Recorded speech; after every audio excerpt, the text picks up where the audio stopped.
When Karen declared war over my home's color, little did she know I had allies and a daring plan brewing behind my butter yellow facade.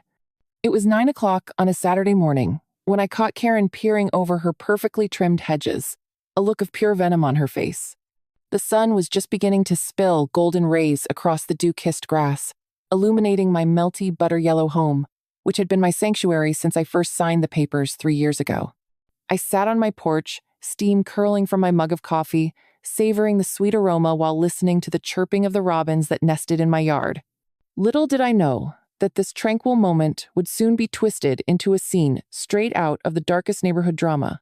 "Your house is an eyesore and you must repaint it to a neutral color," Karen barked, her voice like gravel crunching beneath heavy boots. Her accusing finger jutted toward my cheerful facade as if it were the source of all neighborhood gripes. I froze, unable to comprehend how a simple color choice could ignite the wrath of this entitled HOA self-appointed tyrant. How could my soft, inviting hue so reminiscent of sunlit summers provoke such hostility? The anger radiating off her rounded shoulders was palpable, vibrating through the warm morning air. As if sensing my bewilderment, Karen adjusted her oversized pearl necklace trait that embodied her sense of superiority. Her eyes, a pale blue like a summer sky, bore down on me with all the fury of a storm cloud, gathering for battle. I glanced down at my outfit, a casual ensemble of yoga pants and an old t-shirt. Today was not the day for confrontation. But this, I realized, was no ordinary evening argument over minor grievances. This was an HOA battle, an indictment of my very existence in this community. "You should know that your color choice clashes with the community's aesthetic guidelines," she continued, her words spilling out like venom. "It brings down property values. There are standards we must all uphold for our children and their future." Her smile, wide and toothy, seemed to mock me rather than offer any semblance of goodwill. The audacity of her claim ignited a flicker of indignation deep within. Was my yellow home truly dragging down the collective worth of her kingdom? To the right, my neighbor Sandra watered her already lush garden, a palette of vibrant reds, oranges, and purples that spilled exuberance into the air, making my home feel like a timid flame in the proximity of a bonfire. "Why don't you take a look at Sandra's house, Karen?" I wanted to fire back, but the defensive wall that formed in my throat stifled any retort.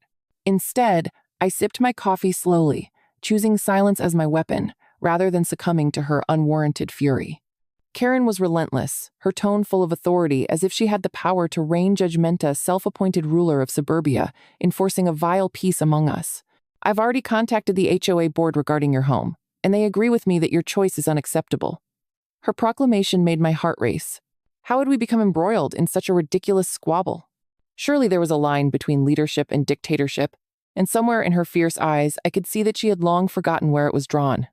With every word she uttered, the space around us shrank, turning my once protected porch into a battlefield. My palms began to sweat as I grappled with how to react. Turning the other cheek felt cowardly, yet challenging her felt like prodding a snake with a stick. Karen's thick-coiled bitterness made it clear. She thrived on conflict, and I was about to become her unwilling pawn in this game of self-righteousness.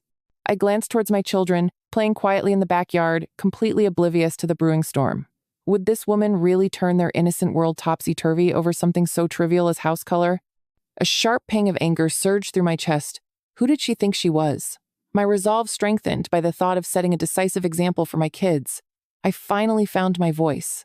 "With all due respect, Karen, I believe my home reflects my personality, and I have every right to choose the color I love," I said, my words sharp like the flavors of a summer citrus.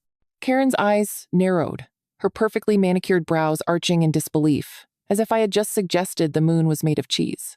But I could feel the tide beginning to shift, the embers of resilience ignited within me.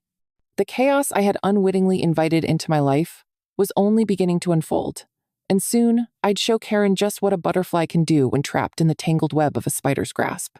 As she stood frozen, her disapproval radiating like an ominous storm cloud, I felt a small rush of triumph.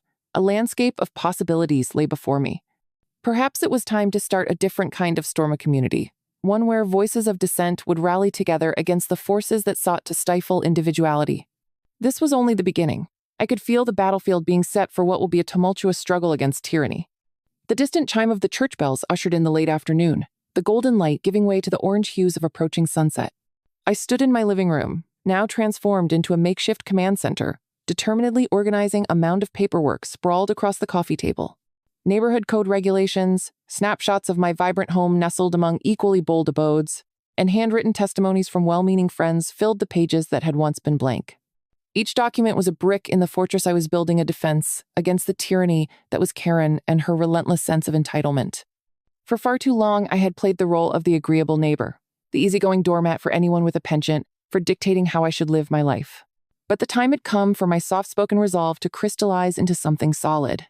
I felt as though I was stepping onto the stage of a grand play, ready to cast aside my supporting role and take center stage where I would finally declare to everyone that this was my home, my color, and my life. As I gathered my evidence, I felt a swell of community spirit bubbling beneath the surface. I'd expected quiet whispers of support, but my neighbors came alive, one by one, rallying around my cause in a surprising show of solidarity. One evening, as I handed out flyers inviting those interested to a homeowners' freedom meeting in my backyard, I was met with eager nods and enthusiastic responses. I could hardly believe it. Little by little, these formerly timid, polite neighbors transformed into my allies, ready to confront Karen, the dragon slayer, against the HOA's insistence on conformity. This is going to be worth it. Let the fiesta continue, I thought with a sly smile, recalling the way Karen's face had flushed a furious red each time she passed my house during one of her heavily choreographed patrols. Leering from her well-maintained fortress, her judgment was as loud as the clang of her wind chimes, but I was no longer afraid of her demands. Instead, I felt invigorated, bolstered by a sense of belonging I had previously only caught glimpses of. No longer was I just an individual homeowner. I was the spearhead of a movement. As days turned into weeks, the tension between Karen and myself became almost an oppressive force, hanging thick in the air like humidity before a storm.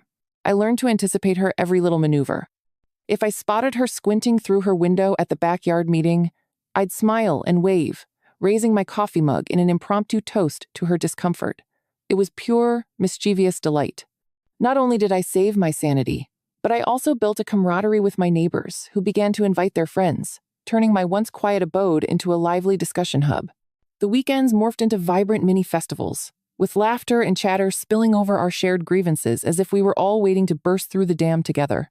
There were conversations about garden design, playdates for the kids, and even shared casserole recipes all born from a common nuisance. I might have been painted as a villain in Karen's narrative, but with every coffee mug raised in the spirit of friendship, I knew I had won something significant.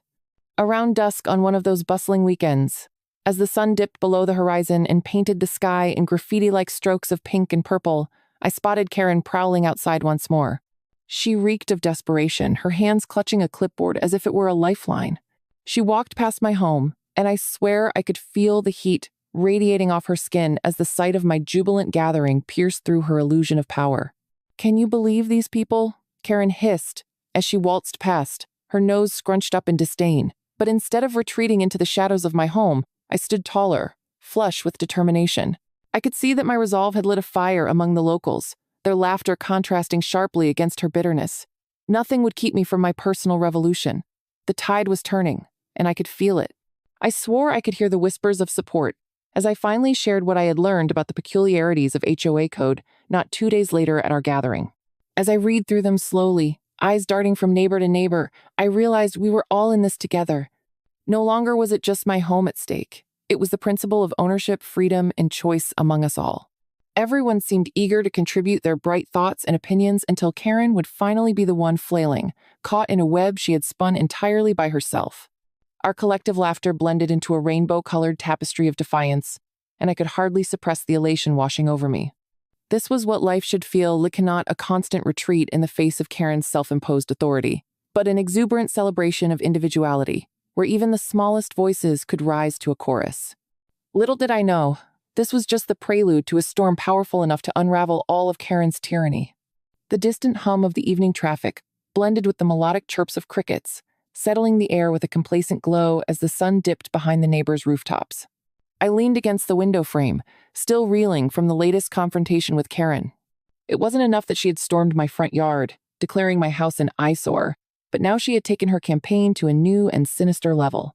Flyers began to pop up like weeds around the neighborhood, each one a bold accusation of my supposed transgressions, labeling me as a reckless homeowner threatening property values. I could hardly fathom how a coat of paint had spiraled into a vendetta. I was blindsided, but not defeated. My anger pushed me to retaliate in the only way I knew how. With a sigh of reproach at the injustice of it all, I took to social media, clenching my phone like a weapon.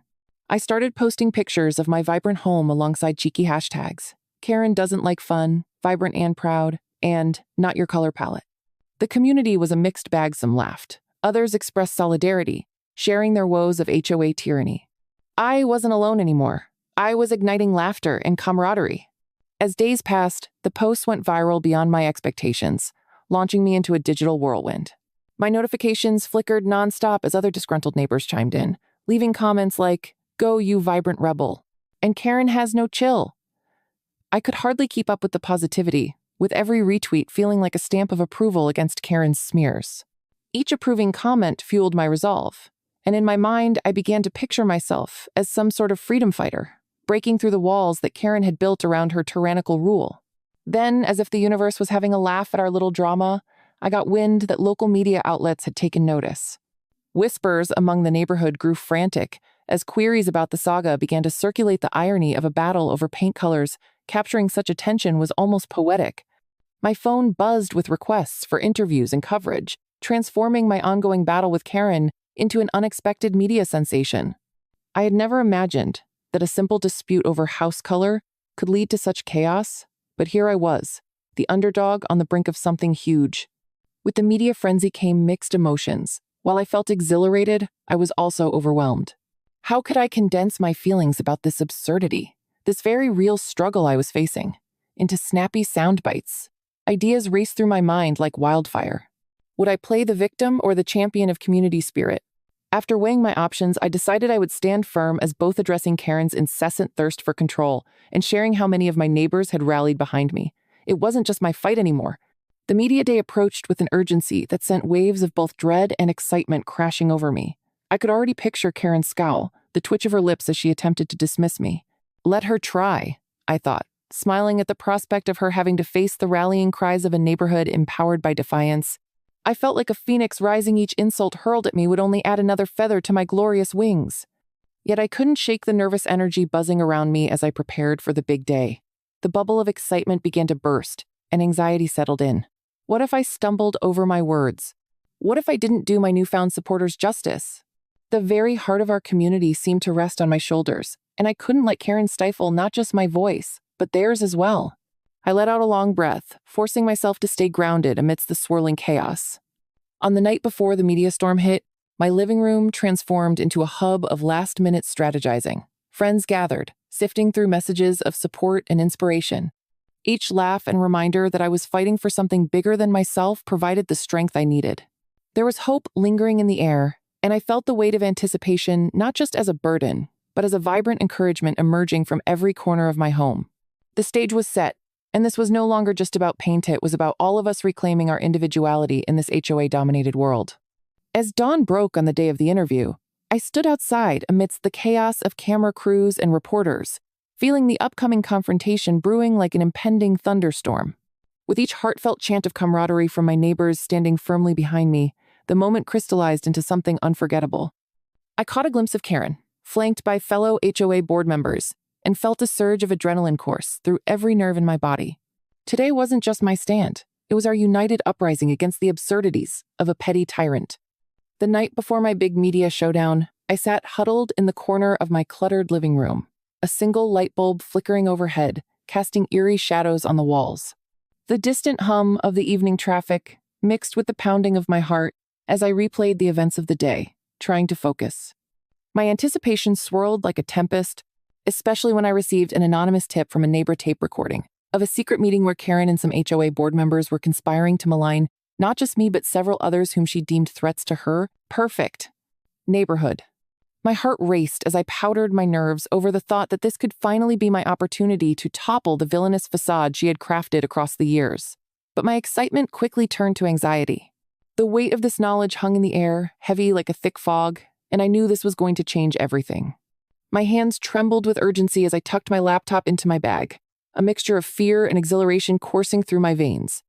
I kept replaying the snippets of the recording in my mind, Karen's bitter words, striking like daggers against my confidence, painting her as the ruthless queen bee of our neighborhood. The thought of sharing her true colors filled me with adrenaline. I could imagine the media frenzy it would create, pulling back the curtain on her insidious games and casting light on the disarray she had wanted to hide.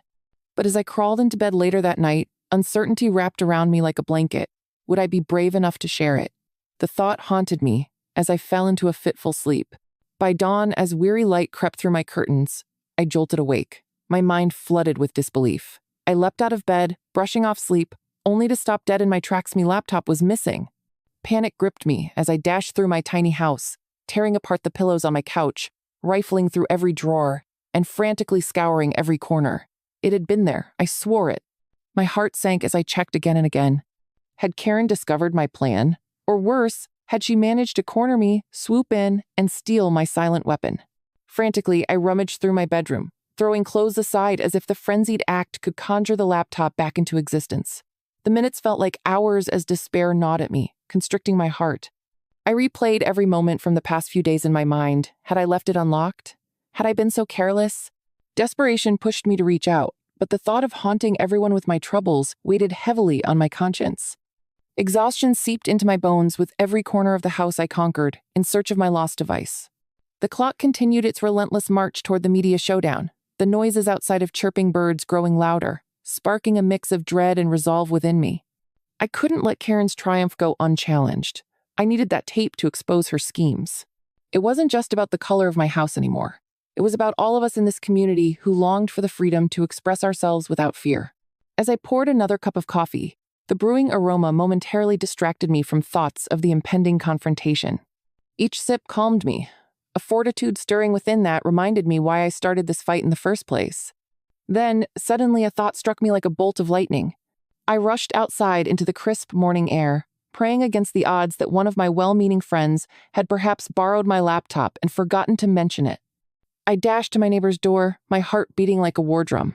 They greeted me cautiously, eyes wide with curiosity as I explained my disastrous situation, revealing the significance of that recording. They nodded, sympathetic, but also solemn. They had all seen Karen's wrath, felt the tension that pulsed through our neighborhood like a thundering storm. With their help, we canvassed the community, asking neighbors if anyone had seen my laptop or noticed anything strange. Each door we knocked on only fortified my desperation. Karen's dominion over our thoughts weighed heavy, like a looming shadow. Elation twisted with fear as I shared my story, and neighbors chimed in, voicing their own run-ins with Karen's overreaching grip. Together, an invisible force began to congeal, binding us together against the woes wrought by this entitled tyrant. Hours ticked by, transforming my nervous energy into resolve as team spirit reignited in my chest. We were in this fight together. Our ragtag rally began to gather steam, neighbors unifying through laughter and camaraderie as we shared stories of the latest HOA travesties, determination building like a swell ready to crest.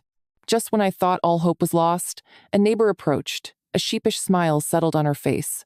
"I borrowed your laptop to print some flyers about the meeting," she exclaimed. Relief flooded my veins as the words registered. It was a relief that softened my worries and breathed renewed vigor back into my spirit. I had the recording back. Rejoining my team, I felt the atmosphere shift. I was no longer just an individual battling against the tides of oppression. I was a vessel channeling the community's collected frustrations at the imposition of Karen's demands. Armed with the incriminating audio, I knew I had the power to expose her this time. I looked at my neighbors, a spark igniting in my heart, propelling me forward. Tomorrow wasn't merely my showdown. It would be a battle for the liberty we all longed for from Karen's iron grip in our lives. It would be the reckoning that would change our community forever. In an electrifying media confrontation at noon, the sunlight blazed down like a spotlight, illuminating the scene with an intense brightness that amplified the drama unfolding before me. Karen arrived, her chin high, flanked by her cadre of HOA board members, a collection of equally stern faces who wore the same haughty air of superiority that she did. As I stood before the cameras, a knot formed in my stomach, blending anxiety with a fierce determination. This was about more than just my disenfranchisement over a simple paint color. This was a standoff that encompassed the rights of every homeowner who had ever felt the icy grip of Karen's dominance. I'd prepared for this moment for weeks, rehearsing how I would bring her to her knees with the very evidence that defined her hypocrisy. As the cameras clicked and the crowd murmured with a mix of anticipation and skepticism, the weight of the mic in my hand felt both heavy and liberating. I began my speech, laying out the timeline of events that had snowballed into this ridiculous conflict. I recounted how Karen, the self-appointed hall monitor of our idyllic suburb, sought to strip me of my individuality, labeling my joyful home an eyesore. Her oppressive demands had thrown our community into turmoil, pitting neighbor against neighbor. My voice sharpened with righteous indignation as I spoke, galvanizing a small but growing crowd of supporters who listened intently, nodding in agreement. They weren't just here to witness a spectacle. They were here to reclaim their own right to express themselves. Then, at the pinnacle of the confrontation, I felt a surge of adrenaline as I reached into my bag and pulled out my laptop. The crowd grew silent, their gazes locked on me with a mixture of curiosity and trepidation. I clicked through to the recording, my heart racing, while Karen's smug expression morphed into a mask of confusion.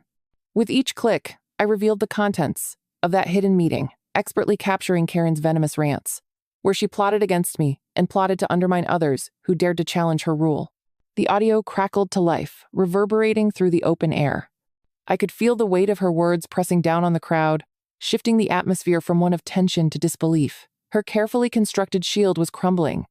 Karen's face drained of color as the crowd gasped and then erupted into a cacophony of voices, disbelief morphing into outrage. "You're nothing but a bully," one neighbor yelled, echoing what so many had felt but had been too intimidated to voice. As each revelation rolled out, I could feel the shift in the mood. The pendulum had swung from her favor to mine. This was not just a battle for me, but for every resident who had suffered under her unforgiving rule. The dynamic had shifted dramatically. Here, under the glare of the cameras, I was no longer a mere homeowner, but a beacon of hope against her reign of terror.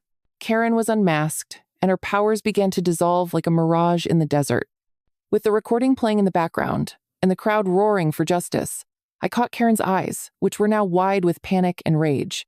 The fierce disdain she had wielded like a weapon was now turned against her, leaving her exposed in her own game. In that moment, I felt nothing but elation rushing through my veins, a sense of justice that surged forth like a tidal wave. "This is the truth," I declared, my voice amplified by the crowd's fervor. People began applauding, chanting phrases of support that underscored my determination to reclaim the narrative of our neighborhood. It was electrifying to stand there, illuminating her deceit, with the world watching.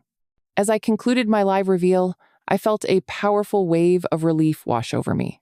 Karen's haughty demeanor crumbled slower than her carefully crafted image, and as she stammered through weak excuses, I could almost taste victory on my lips. The HOA board looked uncomfortable, shifting under the scrutiny of their own decisions exposing their complicity in her wrongdoing. One by one, board members began to murmur in disagreement. They too had felt the oppressive grip of Karen's rule but had been too cowed to resist her iron-fisted control. Voices from the crowd began to call for reform, for new elections, for a board that truly represented the will of the people. By the close of the broadcast, it was official: Karen was ousted from her position on the HOA board. The group that had once rallied around her began to fracture, revealing cracks in her facade.